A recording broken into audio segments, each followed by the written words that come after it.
një transmetim që na vjen nga profeti alayhi salatu wassalam, shohim që thot 4 janë gratë që kanë arritur apo që mund t'i quajmë më të mëdha të historisë së njerëzimit. E para është Asia, pra bashkëshortja e faraonit. E dyta është Meriemja e bija e Imranit. E treta është Hatixheja, bashkëshortja e profetit Muhammed alayhi salatu wassalam. Dhe e katërta është Fatimeja, e bija e profetit Muhammed alayhi salatu wassalam.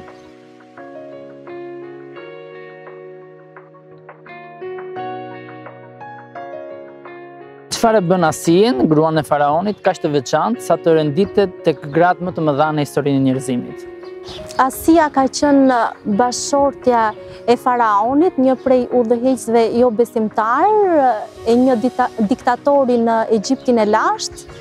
Faraoni bënte shumë padrejtësi në vend. Pikërisht në këtë kohë ka lindur dhe Musai alayhis salam. Zoti e urdhëron nënën e Musait alayhis salam që ta vendoste djalin në një kuti ose në një shport dhe ta hidhte atë në lumin Nil. Dhe nëna i bindet urdhrave të Zotit, e vendos djalin në një kuti dhe lumi atë e sjell përballë kështjellës së faraonit. Sapo e shikon Asia, Zoti i mbjell asaj një dashuri në zemrën e saj dhe ajo i lutet faraonit që të mos e vras këtë fëmijë, se ndoshta një ditë bëhet i dobishëm ose mund edhe ta birësonin. Cilësia dalluese e Asies, radiallahu anha, ishte forca e besimit. Allahu xhaleshanuhu e solli Asien si shembull për gjithë besimtarët, pa dallim gjinie. Ishte pikërisht kjo zonjë fisnike, kjo nën kaq e dhëmshur, e cila mori në krah Musain alayhis salam për të arritur në kështjellën e saj. Siç e dim, Musai alayhis salam është një fëmijë hebre, i cili në atë kohë faraoni urdhëroi që të vriteshin gjithë fëmijët hebrej, djem, pasi kishte parë një ëndër që do të vinte një nga gjiri i hebrejve, i cili do ta hidhte poshtë të gjithë perandorën e tij. Kur shohim historinë, me të vërtetë që është tepër e rëndësishme, Asia ishte bashkëshortja e personit që në atë moment mendonte që është Zoti, mendonte që sundon gjithçka dhe kërkonte që gjithkush që do të bënte një veprim të merrte leje nga ai. Dhe pikërisht ishte ajo që rriti një profet në familjen e saj, rriti një profet në familjen e faraonit. Pra në atë vend ku Zoti mohohej, ajo rriti një djalë të ri, i cili ishte Musai alayhis salam. Dhe pikërisht ishte ajo këmbgulja në besim, ai qëndrimi i palëkundur ndaj zullumit të faraonit që e bën Asien të ishte apo të renditet ndër gratë më të rëndësishme të historisë së njerëzimit.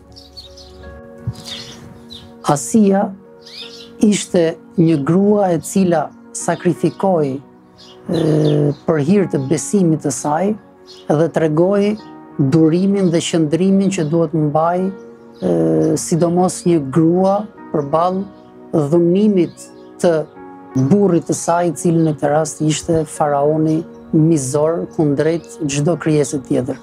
Faraoni ishte person i cili e shpalli veten mbi të gjithë njerëzit e tij që kishin në sundim, Zot, ku tha që ene rabbukumul a'la, unë jam Zoti juaj më i lartë.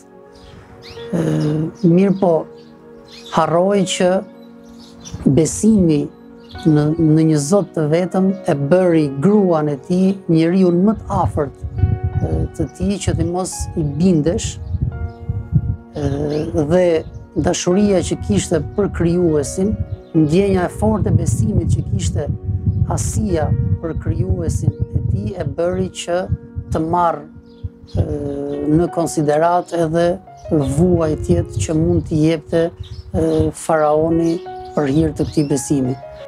Musai alayhis salam rritet në mes të kështjellës së faraonit, edukohet aty dhe pasi rritet, Musai alayhis salam kupton të gjitha këto padrejtësi që bënte faraoni dhe pikërisht në këtë kohë Zoti i ngarkon atij përgjegjësinë e profetësisë. Shumë njerëz filluan t'i besonin Musait alayhis salam, t'i besonin krijuesit dhe të kundërshtonin padrejtësitë që bënte faraoni. Një ndër këto ishte edhe Asia, e cila i besonte Zotit, Kjo ishte një fatkeqësi shumë e madhe për faraonin, i cili e torturoi në mënyrë më çnjerëzore Asien, bashkëshorten e tij, në mënyrë që ajo të ishte dorë nga besimi në Zot. Por Asia asnjëherë nuk hoqi dorë nga besimi në Zot. Asia ishte ajo që e besoi Musain a.s. për profecinë e tij dhe u bë besimtare. Kur e merr vesh faraoni këtë, e trajton çnjerëzisht bashkëshorten e tij, ja lidh këmbë duar dhe ja tërheq. Ishte pikërisht durimi i madh që bëri kjo zonjë kaq e nderuar gjatë këtyre torturave, që ja arrit vlerat dhe e bën ndër 4 gratë më të vlerësuara. Asia, zanafillën e besimit e filloi që me rritjen e Musait a.s. Musai i erdhi si një dhurat nga Zoti, u rrit në duart e Asijes dhe derisa ju shpall profecia Musait a.s. Asia pra kishte rritur në duart e saj një profet dhe kishte mësuar shumë gjëra nga jeta e tij. Dhe kur u kthye Musai pas largimit nga Babilonia asaj kohe, kur u kthye përsëri dhe shpalli profecinë e tij, e para që i besoi, por që nuk e shfaqi besimin e saj në publik për arsye se faraoni i dhunonte të gjithë njerëzit të cilët nuk e njihnin atë për Zot, ishte pra Asia njeriu i parë i cili besoi një Zotit të vetëm dhe Musait a.s. si profet.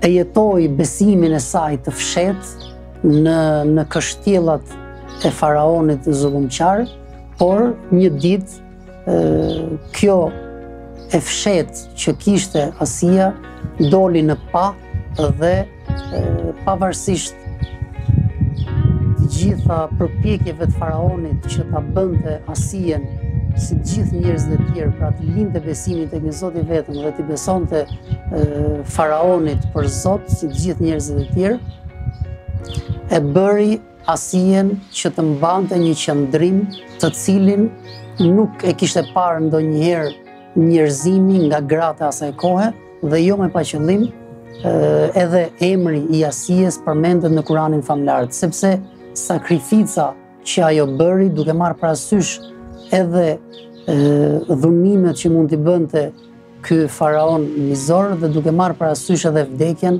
ajo tregoi se si një grua e fisnike me besim të plot duhet të tregonte një qëndrim përballë faraonit mizor, edhe pse ishte burri i saj.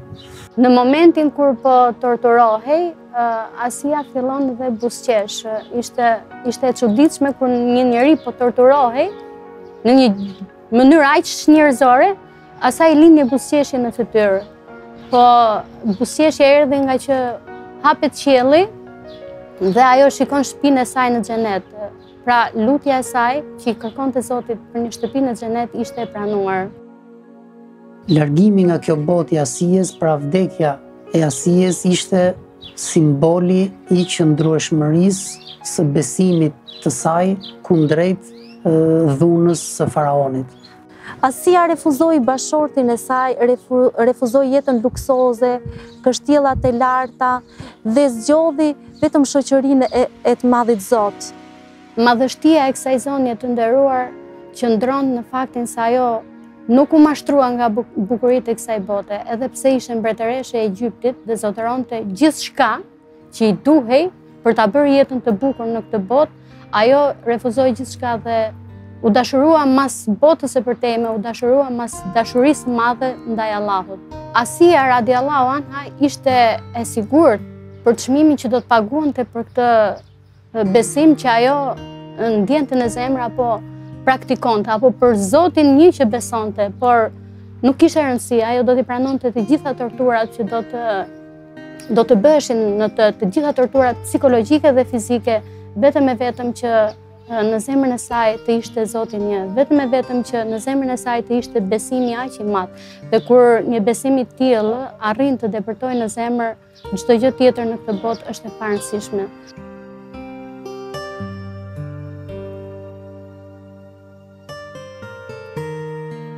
Cila ishte historia e Mejremes? Kur shohim historinë e Meriemës, Pra shohim me të vërtetë që Kurani jep një rëndësi tepër të veçantë, sepse që nga lindja e saj ajo ishte një mrekullim vetë, mënyra se si ajo lindi, sepse pra në kapitullin e 3 të Kuranit, surja Ali Imran, është pikërisht bëhet fjalë për familjen e Imranit, pra pikërisht për prindrit e Hazreti Merjemes. Dhe prindrit e Hazreti Merjemes ishin në një moshë tepër të madhe dhe nuk kishin fëmijë. Një ditë, nëna e Hazreti Merjemes teksa qëndronte dhe meditonte, shikon një zog, i cili ishte në folen e tij dhe po ushqente të vegjëlit. Shikon krijimin e Allahut xhaleshanuhu dhe thotë që sa mirësi që është, pra që familjarët apo prindrit të kenë pasardhës, të kenë fëmijë. Dhe i lutet Zotit, por kishte diçka që nëse ta marrim në aspektin biologjik, është diçka e pamundur. Mosha e tyre ishte tepër e madhe dhe ishte pamundur që të lindi një fëmijë. Ajo i lutet Zotit, duke thënë që o Zot, më mundsoj që unë të kem një fëmijë. Dhe unë këtë fëmijë do ta përkushtoj ty, do t'ja përkushtoj rrugës tënde dhe adhurimit tënd. Dhe Allahu xhaleshanuhu me të vërtetë që ja pranon duan kësaj gruaje të begat. Dhe i jep lajmin bashkëshortit të saj, Imranit, dhe i thotë që ti do të bëhesh me një fëmijë. Dhe pasi merr këtë lajm të mirë, nëna e Merjemes gëzohet shumë dhe thotë që unë do të bëhem me një djalë. Mua do më lindi një djalë dhe ai do të përkushtohet ndaj Allahut xhaleshanuhu. Por kur lind, pra ishte një vajzë. Ishte e çuditshme sepse në atë kohë, pra ishte pa kuptim që vajzat i përkushtoheshin adhurimit të Zotit. Ishte pa kuptim sepse vetëm meshkujt e bënin diçka të tillë. Dhe ajeti kuranor na tregon që pra burrat janë të barabartë me gratë, apo gratë janë të barabarta me burrat, dhe nuk ka dallim në adhurimin që kanë ato ndaj Zotit. Tiparet spikatëse të Merjemes ishin adhurimi dhe përkushtimi i madh që ajo kishte kundrejt Zotit. Ajo gjatë gjithë kohës lutej, falte namaz, i përkushtohej Zotit, mbyllej në xhamin Aksa, shërbente aty, pra kishte heq dorë nga çdo gjë e kësaj bote dhe kishte vendosur t'i përkushtohej Zotit. Mund të themi që gjithë kjo dashuri, gjithë kjo pasërti kaq e madhe e Merjemes, ndoshta ishte lutja e pranuar e nënës së saj, e cila i kërkoi Allahut t'i jepte një fëmijë, t'i jepte një bir që ajo t'ja përkushtonte atë rrugës së tij.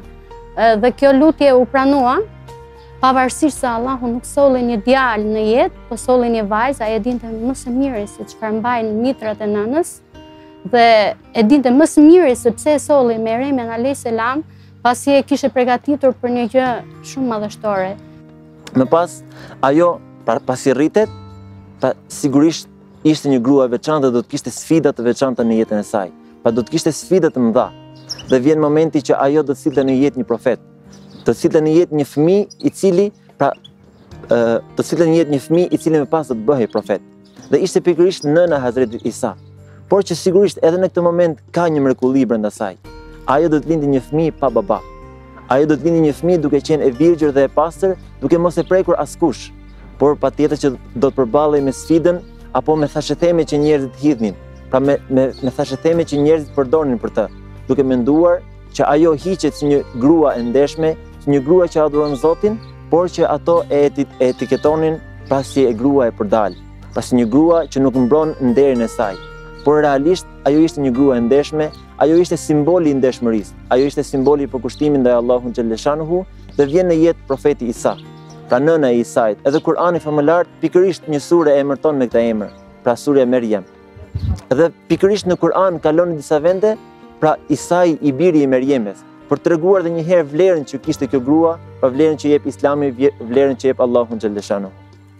Gjatë ditës ajo agjëronte dhe gjatë natës falte namaz, falte aq shumë namaz sa që i ëndeshin edhe këmbët, madje edhe kur i shkonte mendja për të ngrënë, ajo nuk shkëputej prej kënaqësisë së adhurimit. Nga përkushtimi i saj në adhurim, filluan të shfaqeshin disa mrekulli. Zoti ja kishte shpërblyer adhurimit apo përkushtimit të saj në namaz edhe në lutje, sa që kishte filluar të shfaqeshin disa mrekulli. Kur futej Zekaria brenda, i gjente tryezën të shtruar me ushqime të cilat nuk ndodheshin në atë periudhë kohe. Për shembull, ushqimet e dimrit i gjente në verë. Ushqimet e verës i gjente në dimër. Dhe kur e pyeste prej nga janë këto ushqime o Merjem, aja thonte nga Allahu xhaleshanuhu, Allahu furnizon këtë doj. Ishin pikërisht to mrekulli që Zekarien e mbushën me frymëzim edhe ju lut Zotit, o Zot më jep dhe mua një birë që unë t'ja përkushtoj atë rrugës tënde, rrugës së drejtë. Xhebraili a.s. ju shfaq Mejremes si një burr në formën e një njeriu, jo në formën e një angjulli. Nga që nuk ishte mësuar të shoh burra në faltoren e saj, Mejremja trembet edhe i thotë: unë kërkoj mbrojtjen e të gjithë mëshirshmit nga ty. Nëse i friksohesh Zotit, mund të largohesh, kush jeni ju? Dhe Xhebraili i thotë që unë jam ëngjëll, kam ardhur me urdhër të Zotit të jap si hariqin që ti do të lindësh një djalë. Kjo e habit pa mas Mejremen a.s. sa që thotë: si mund të lind unë një fëmijë kur unë jam e pamartuar, jam vajzë edhe nuk jam e pamoralshme. Xhebraili a.s. tha që mjafton që Allahu të thotë bëhu dhe ajo bëhet. Atëherë Mejremi a.s. tha: urdhri i Zotit le të bëhet, jam dakord me gjithçka që Allahu vendos për mua dhe unë do ta zbatoj me përpikmëri të gjithë udhëzimin që më sjell Allahu. Shpesh herë Mejremja largohej nga familjarët dhe qëndronte vetëm dhe meditonte. Ishte ky meditim që e ngriti lart atë, ishte pikërisht ky meditim që e lartësoi edhe profetin ton, Muhamedin a.s. se meditimi, siç thotë dhe profeti, është grada më e lartë e besimit. Pikërisht ky meditim ishte që e lartësoi edhe Ibrahimin a.s. Pra, të meditosh dhe të mendosh rreth krijimit të Allahut, rreth krijesave të Allahut dhe të gjesh madhështinë e Allahut, do të thotë që të ngrihesh në gradat më të larta. Ndër mrekullitë e tjera që kishte i biri i saj, pra ishte ai profet që foli që në djep. Dhe që në djep tregon apo dëshmon për nënën e tij, për pastërtinë e nënës tij, duke thënë që ajo ishte e pastër. Atë nuk e kishte prekur askush, pa tregon për ndeshmërinë që ajo grua kishte. Dhe kjo sigurisht është ndërthuar me një mrekulli të Zotit, sepse një fëmijë apo një foshnjë sapo lindur është e pamundur që të flasë. Pra, por këtë Allahu xhaleshanuhu e tregon si argument të qartë për treguar që vazhdimisht Allahu ishte përkujdesës, Allahu ishte ruajtës i kësaj femre të pastër, i kësaj femre të cilën pra neve e quajmë simbol i pastërtisë, i ndeshmërisë. Ajo njihet për meditimet e shumta, njihet për namazin e natës, po veçanërisht njihet edhe që ishte nëna e Isait a.s. Profetit Isa, i cili erdhi në jetë me frymën e shenjtë, pa baba. Një lindje e tillë do të shërbente si një argument për njerëzimin. Ajo u akuzua shumë nga njerëzit, nga banorët, nga të afërmit e saj, nga që nuk e konceptonin dot, nuk arrinin ta besonin se si mund të lindte një fëmijë pa baba, edhe ndaj gjithë këtyre akuzave, ndaj gjithë këtyre poshtërimeve që i bën njerëzit, ajo largohet në një lugin të shkret dhe pret lindjen e birit të saj. Pasi lind djalin atje, kthehet bashkë me djalin, me foshnjën e saj ndërduar, kthehet në vendin e saj. Ajo ishte urdhëruar nga Zoti që të mos përgjigjej, kur njerëzit e pyetnin i kujt është ky foshnjë, nuk kthente asnjë përgjigje dhe Allahu bëri të mundur që të fliste vetë foshnja edhe t'ju kthente përgjigje të gjithë atyre që akuzonin Mejremen a.s. Ai thoshte, unë jam rob i Allahut, jam sjellë si dërguar me librin, me ungjillin për të udhëhequr njerëzit në rrugën e drejtë. Erdhi koha që Mejreme duhet të kthehej tek populli i saj. Ajo ishte ngarkuar me përgjegjësinë për t'i treguar popullit të vërtetin dhe të vërtetat, për t'i urdhëruar ata në të mirë dhe për t'i ndaluar nga e keqja. Dhe ajo me rrugën e kthimit për në qytet bashkë me foshnjën e saj, Isain a.s. Gjatë rrugës, Isai a.s. i thot nënës së vet mos u mërzit, sepse nëna e tij ishte mjaft e shqetësuar për ato çfarë do të ndodhnin. Dhe kur arrin në qytet, njerëzit e pyesin se kujt i është ky fëmijë, fillojnë e ofendojnë me fjalët nga më të rëndat, ndërsa Mejreme nuk e humba të qetësinë e saj, durimin e saj, qëndrueshmërinë e saj. Ajo u bën ballë gjitha këtyre vuajtjeve me durim, derisa ajo i mbështetet dhe krijuesit ton këtu dhe drejton gishtin nga Isai alayhis salam që ai të fliste dhe me bisedën që zhvillon Isai alayhis salam për sqarimin e kësaj të vërtete, ai pastron nënën e vet, gjithashtu dhe Zekerian alayhis salam nga gjitha këto përgojime dhe ofendime të rënda. Me këto fjalë, Zoti e qetësoi Meremen. Ai jepte siguri për të birin dhe e siguronte që do ta bënte profet të njeri të nderuar. Edhe këto fjalë, këto argumente që Allahu ja parashtroi Meremes i dhan asaj forcë për ta mbështetur të birin në rrugën e tij të vështirë.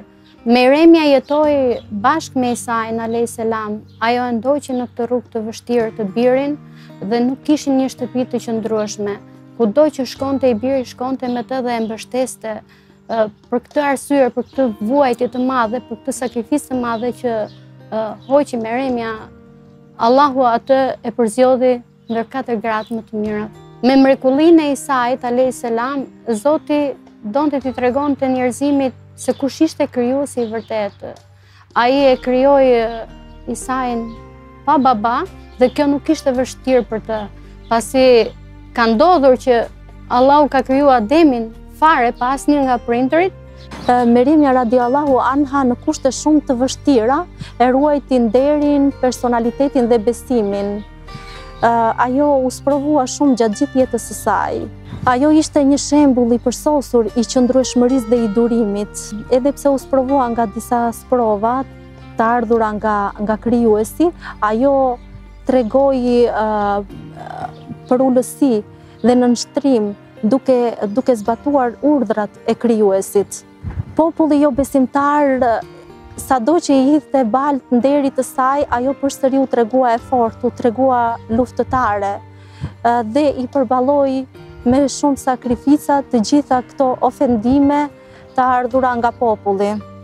Pozita dhe vlerat e saj shënonin gjithmonë rritje në saj të adhurimit dhe të përkushtimit të madh që ajo i përkushtoi Zotit Xheleshanuhu, arriti gradat më të larta, vlerën më të lartë, sa të konsiderohej simboli i lirësisë në tokë. Allahu në Kur'an thotë: "Kujto kur engjëjt thanë: O Merem, Allahu të ka përzgjedhur dhe të ka parapëlqyer ty mbi të gjitha gratë e botës."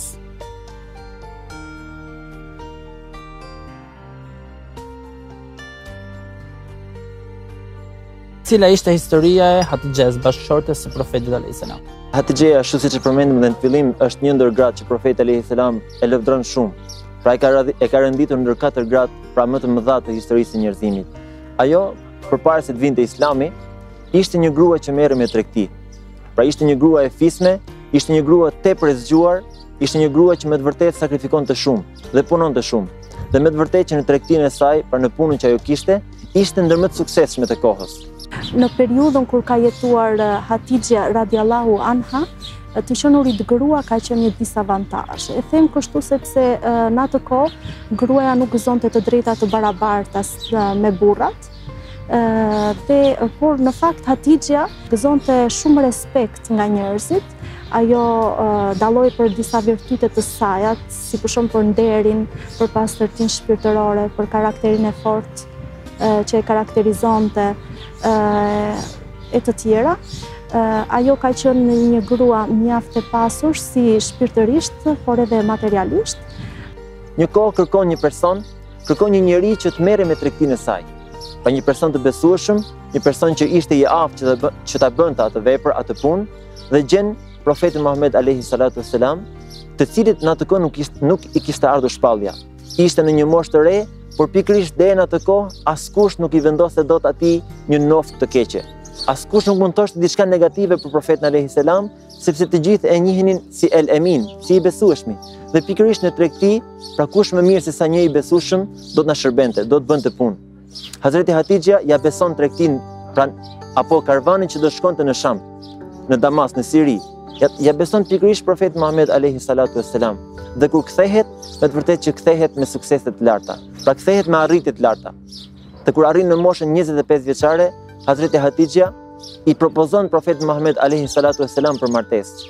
pavarësisht se ishte më e madhe në moshë, pra i propozon profeti Muhammed alayhi salatu për martesë, dhe pikërisht ndodh ajo martesë e cila ishte me të vërtetë vatra e lumturisë.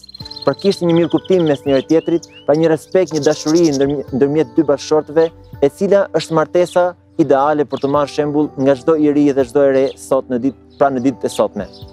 Hatixheja, Zoti qoftë i kënaqur me të, ishte gruaja e parë e profetit Muhammed alayhis salam. Ishte një grua shumë e suksesshme në jetën e saj shoqërore. Ishte një grua e cila merresh me tregti dhe njëkohësisht përveç suksesit të saj në jetën e kësaj bote, ajo pavarësisht gjendjes shpirtërore që kishin njerëzit e Mekës asaj kohe, ishte njeriu ose gruaja më e lartë për nga morali. Dhe ashtu si tregohej me gisht profeti Muhammed alayhis salam në rininë e tij për moralin dhe për virtytet që mbarte edhe para profetësisë së tij, edhe Hatixheja, Zoti qoftë i kënaqur me të, tregohesh me gisht si një ndër gratë më të suksesshme, si një ndër gratë më të moralshme të asaj kohe. Njëkohësisht Hatixheja ishte mbështetësi më kryesor i profetit alayhis salam. Ajo njihet si njeriu i cili besoi për herë të parë pas profetit alayhis salam. Momenti që ajo njihet me Muhamedin, edhe pse kishte dëgjuar, po nuk e njihte personalisht, ishte momenti kur ajo e mbroi atë si një udhëheqës të karvaneve të saj për tregti që bëhej në atë kohë, edhe pasi vuri re cilësitë e mira të tij, besnikërinë e tij, nga që ishte i drejtë në tregti, edhe gjithë ajo mbarvajtja e tregtisë së saj solli shumë përfitime, arriti të shohë tek ai një njeri kaq të dashur, një njeri kaq të mirë, dhe në atë moment bie në dashuri me të. I thot shërbëses së saj që më pëlqen Muhamedi dhe do doja që të lidhja jetën me të. Kur ja shpreh shërbëses këtë, ajo gati sa fluturon nga gëzimi dhe thot që unë do ta bëj të kryer këtë në dash të Zotit. Shkon e takon profetin Muhamedin.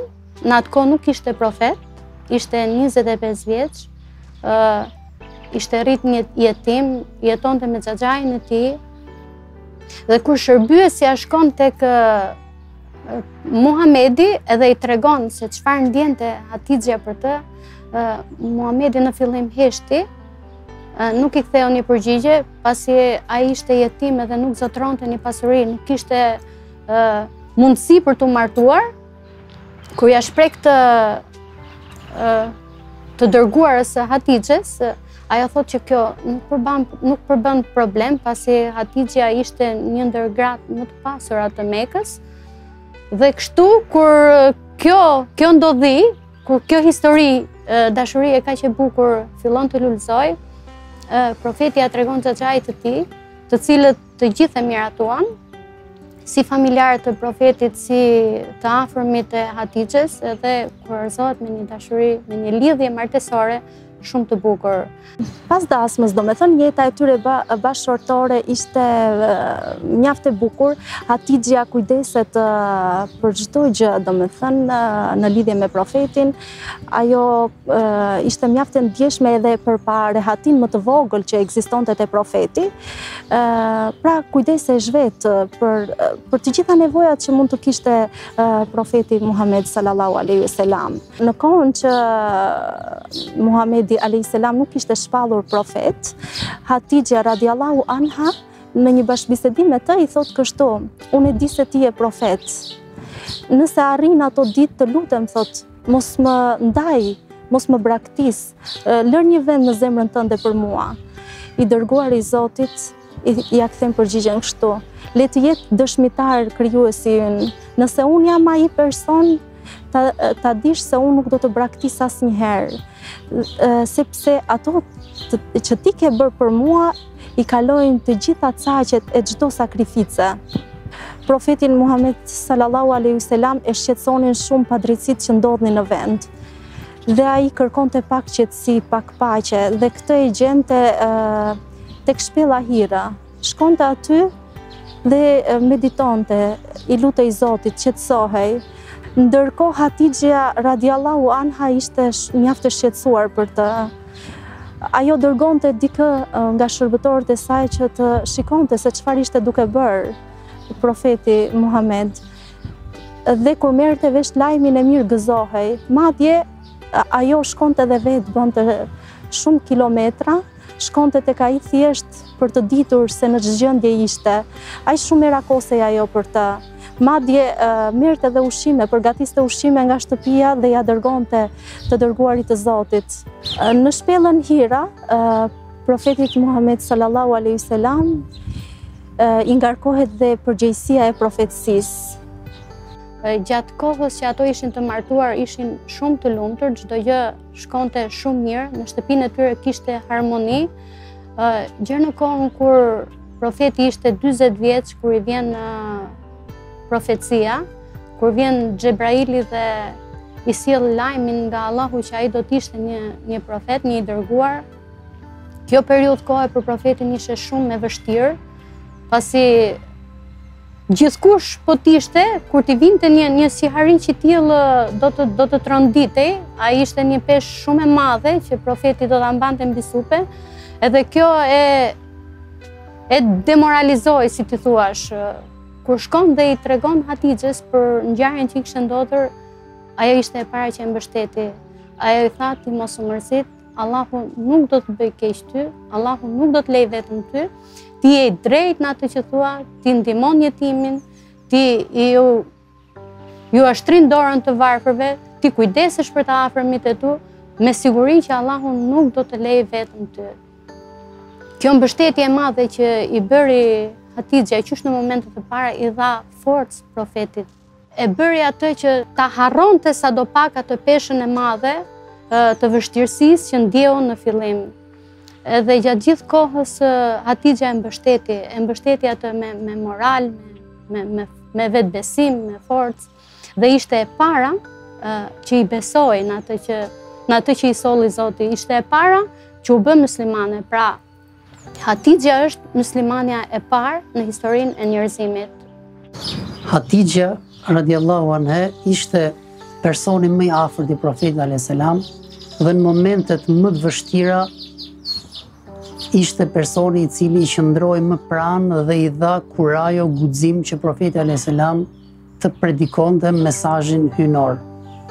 Në momentet kur profeti alayhis salam sapo kishte marrë mesazhet hyjnore, shkonte dhe meditonte në shpellën Hira. Hatixha radiallahu anha, edhe në këto momente të trishtimi dhe në këto momente të vështira të profetit alayhis salam i qëndronte pranë, saqë një ditë kur po shkonte tek shpella Hira për të çuar ushqim profetit dhe për të parë gjendjen shëndetësore të tij, profeti alayhis salam ishte duke biseduar me Xhebrailin. Dhe sa po e shikon Xhebraili Hatixhen radiallahu anha, i thot profetit Muhammed alayhis salam, ja shiko, po të vjen gruaja jote e dashur, dhe sa po të vi, thot, bëj selam nga unë dhe nga Zoti jon. Dhe i dha përgëzimin hyjnor Xhebraili Muhammedit alayhis salam, përgëzoje Hatixhen me një shtëpi të bukur në xhenet. Dhe kjo tregon që Hatixha radiallahu anha ishte një ndër gratë e cila është përgëzuar nga profeti alayhis salam që në këtë botë me xhenetin Firdeus. Profeti Muhammed alayhis salam kur fliste për Hatixhen, fliste për vlerat e saj. I përmendte ato vlera, cilësitë e saj të larta. Ai thoshte, Meriemja është gruaja më e mirë ndër gratë e xhenetit, ndërsa Hatixha është gruaja më e mirë ndër gratë e tokës. Profeti Muhammed alayhis salam thoshte, betohem në Allah se nuk më ka dhënë asnjë person më të vlefshëm se sa Hatixha.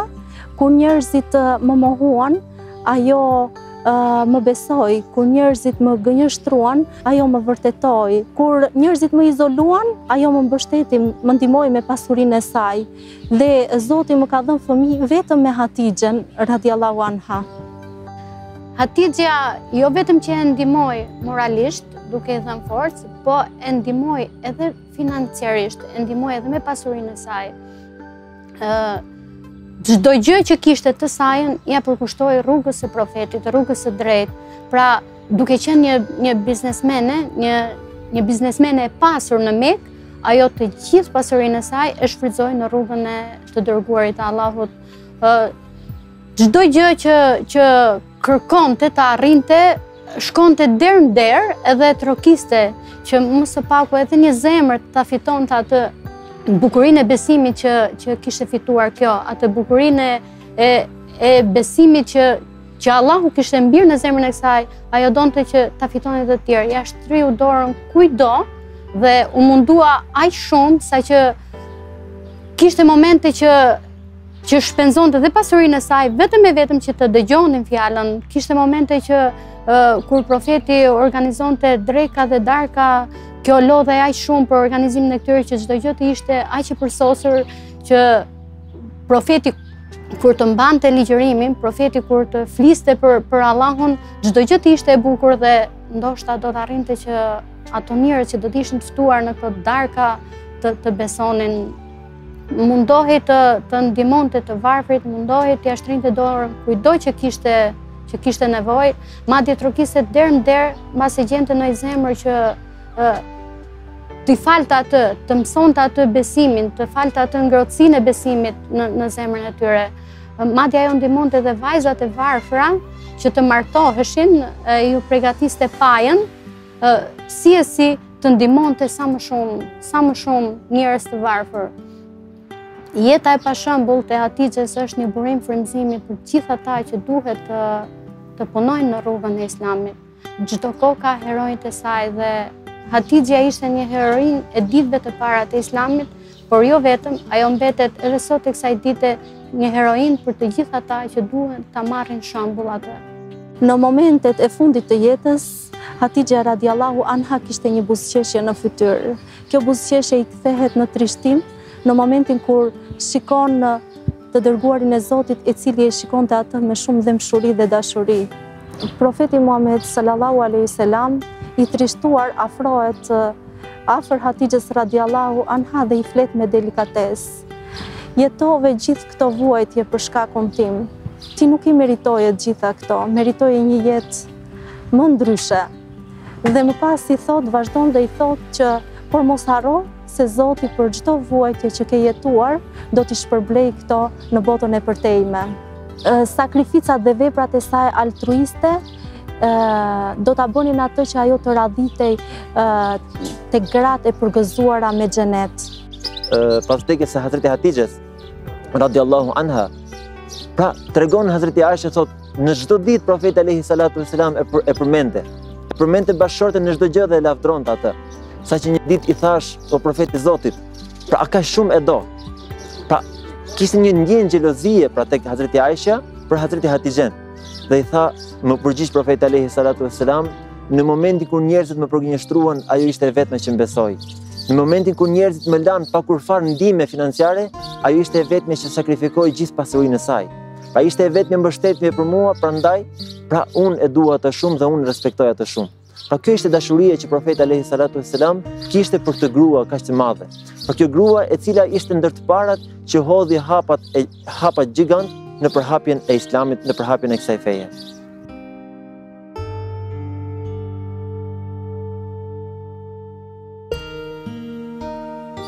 Çfarë bën Fatimen, që të renditet tek Katër Gratë më të mëdha në historinë e njerëzimit? Çfarë cilësish përveç se ishte e bia e profetit Muhammed alayhis salam? Ishte pikërisht ajo ndjenja e besimit, ajo lufta për besimin në Zot. Ishte pikërisht ajo në moshën 10 vjeçare, pra Hazreti Fatimeja në moshën 10 vjeçare shëtiste me profetin Muhammed alayhi salatu wassalam në rrugët e qytetit në mënyrë që të shpjegohej kjo fe, në mënyrë që të lartësojë emri Allahut xhaleshanuhu. Pavarësisht një moshe tepër të vogël, ajo ndjente një përgjegjësi mbi supët e saj, sepse ishte përgjegjësia e babait të saj, dhe ajo e donte shumë babain e saj. Por diçka që e bën atë tepër të veçantë është që familja e profetit alayhi salatu wassalam pra pikërisht rrjedh nga Hazreti Fatimja. Pra pikërisht është ajo që na sjell neve ato që neve quhem ehli bejt, apo familja e profetit alayhi salatu wassalam, trashëgimtarët që kishin lidhje gjaku me profetin alayhi salatu wassalam, pikërisht vinë nga kjo familje, rrjedhin nga kjo nën, rrjedhin nga kjo grua kaq e begat, kaq e mirë. Por edhe lufta që kishte ajo për besimin, që vazhdimisht, pra nuk ndalonte. Vazhdimisht ishte në kërkim të diçkaje më shumë që të përhapej emri Allahut.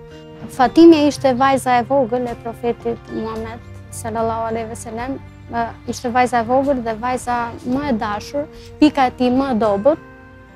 Pasi ai aty e mbante gjithmonë pranë, kudo që shkonte ajo e ka ndjekur dhe dashur pa dashur është bërë dhe dëshmitarja e shumë ndodhive që i ka ndodhur profetit sallallahu alaihi wasallam gjatë kohëve kur ai përndiqej edhe dhunohej nga paganët në Mekas të asaj kohe, ajo ishte bashkë me të edhe i ka përjetuar shumë vuajtjet që i vuajti profeti, por edhe kjo si një fëmijë i vuajti psikologjikisht.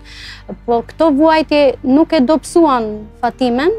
Fatimja me këto vuajtje u forcua dhe u bën një mbështetje dhe një përkrahje e profetit sallallahu alaihi wasallam, saqë gjithmonë kudo që shkonin ajo mundohej ta mbronte dhe ta mbështeste. Në shumë raste ajo i pastronte plagët babait të saj, që merrte gjatë luftimeve apo gjatë ndodhive që i ndodhnin, gjatë dhunimeve që i bënin njerëzit armiqtë e tij.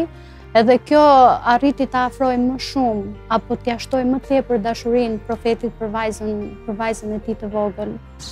Fatimja është një ndër vajzat më të dashura të profetit Muhammed sallallahu alaihi wasallam.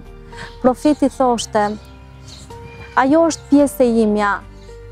Kush e gëzon Fatimen më ka gëzuar dhe mua. Kush e mërzit Fatimen më ka mërzit dhe mua."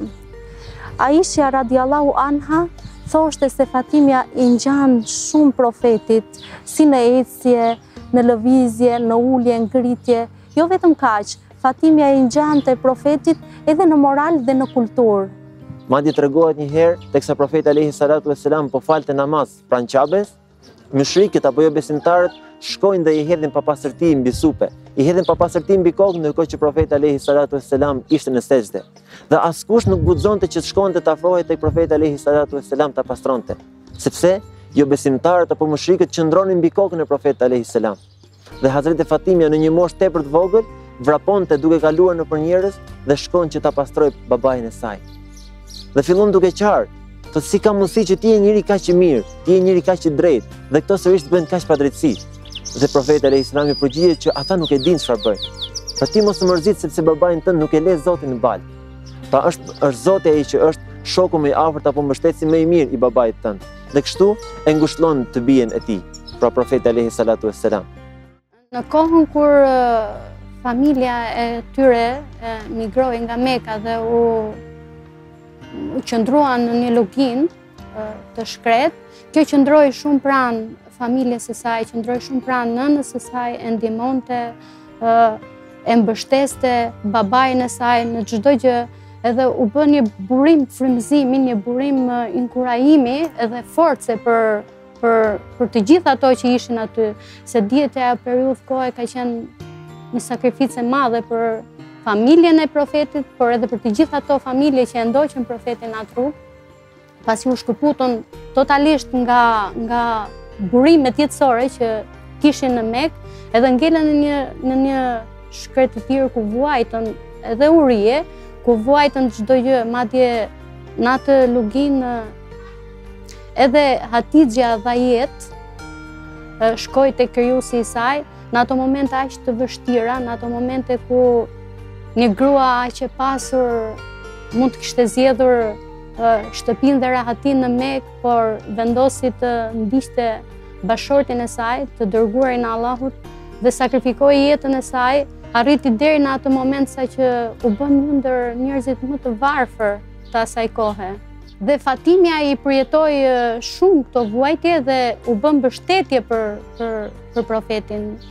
Në momentet kur profeti futej në shtëpi, ajo ngrihej në këmbë, edhe profeti e puthe në ballë dhe ulte pranë vetes, Të njëjtën gjë bënte edhe Fatimja kur profeti shkonte, ajo e puthte babajnë e saj dhe i qëndronte pranë. Ajo ngjante shumë babait e saj, si në ecje, në të folur, në të ndenjur. Aisha radiallahu anha tregon se mënyrën se si fliste Fatimja kishte shumë ngjashmëri me babain e saj. Mënyra e të ndenjurit, e të folurit, e të qenit e butë, e të qenurit e sinqert, bujare, madje edhe në adhurime, ai ishte shumë e përkushtuar si babai i saj. Martesa që kurorëzua me pëlqimin e profetit, martesa e Fatimes me Aliun, ishte një martesë shumë e lumtur. Pasi mori dhe pëlqimin e profetit, sigurisht që ishte shumë e lumtur. Ato jetuan shumë të lumtur bashkë, edhe pse kishin shumë vuajtje, edhe pse ajo lodhe dhe sakrifikonte çdo sekondë të jetës së saj. Ndoshta këto vuajtje i vinte re Aliu dhe i dhimbsej bashkëshortja e tij, sa që njëherë i kërkoi profetit që t'i gjente një shërbëtore që ta ndihmonte, edhe profeti i mori të dy, njërin në një krah, tjetrin në krahun tjetër dhe ju tha: "Doni t'ju tregoj një gjë shumë të bukur, që është shumë e vlerë. Përpara se të flini gjumë, thoni 33 herë subhanallah, 33 herë elhamdulillah dhe 33 herë Allahu dhe 34 herë Allahu ekber, dhe kjo është më mirë dhe më me vlerë se sa një shërbëtore që mund t'ju ndihmoj." Me këtë profeti do të tregonte që rehatia e kësaj bote nuk është e mirë, rehatia e kësaj bote nuk të sjell përfitim për në botën tjetër. Vuajtja dhe sakrifica në këtë botë të ngrenë në gratat më të larta në botën tjetër. Në momentin e ndërrimit të jetës, profetit tonë, sallallahu alaihi wasallam, familja e tij e përjetoi shumë keq, e vuajti shumë, sidomos Fatimja. Fatimja e vuajti shumë ndarja nga jeta e babait të saj. Në atë moment kur krenaria e gjithësisë do të fluturonte drejt qiejve, drejt Allahut, drejt krijuesit të tij, me të cilën e kishte kërkuar gjatë gjithë jetës së tij që ta shikonte bukurinë e Allahut, troket dikush në derë, edhe Fatimja e hap derën dhe vjen një fshatar. "Jam një fshatar", thot, "dua të takoj babain tënd." Edhe ajo i thot që babai është shumë smur, nuk mund të takoj njëri. Në atë moment dëgjohet zëri i babait të thot: "Lëre Fatime të futet, sa ajo është që ndanë babain nga fëmia, ndanë fëmijën nga babai, bën nëna të qajnë, bën fëmijë të lotojnë, i bën shpirtrat viran." Atë moment Fatimja e kuptoi që ishte fundi i jetës në këtë botë të babait të saj dhe fillon e loton, thot: "Baba, unë po bëhem kurbani jot." Profeti, duke parë Fatimen radiallahu anha që ishte e përlotur, i thot që të ulet pranë vetes. Ajo ulet pranë tij dhe ai thot diçka në vesh. Fatimja fillon edhe qan akoma më shumë. Ai më pas i thot të ulet përsëri pranë tij dhe i tregon diçka tjetër. Kjo gjë e bën atë të qeshin. E pyet Aisha radiallahu anha se çfarë i tha profeti që e bëri të qante dhe të qeshte afër njëra tjetrës. Ajo thot që nuk të tregoj sekretin e profetit. Pas vdekjes së profetit alayhi selam, Aisha ishte kurioze dhe e pyet përsëri Fatimen se çfarë e bëri ato të qeshte dhe të qante. Fatimja radiallahu anha i thot që një herë në çdo vit profetit ia paraqiste Kuranin Gjibraili, ndërsa këtë vit ja kishte paraqitur 2 herë dhe kjo tregon atë që profetit ishte afruar ndarja nga kjo jetë, nga kjo dynja. Dhe unë këtu fillova të qaja, ndërsa kur më tregoi për herë të dytë që unë do t'isha e para që do të takohesha me atë, atëherë unë fillova dhe të gëzohesha dhe të qesh. Fatimja radiallahu anha e ka fituar xhenetin, jo se ishte vajza e profetit alayhi selam dhe i është dhuruar, por ajo me veprat e saja, me adhurimet e saja, me ndihmesat që ka bërë për profetin Muhammed sallallahu alaihi wasallam, e ka fituar xhenetin. Ajo ishte besimtare, e devotshme, e bindshme dhe falenderuese ndaj Zotit.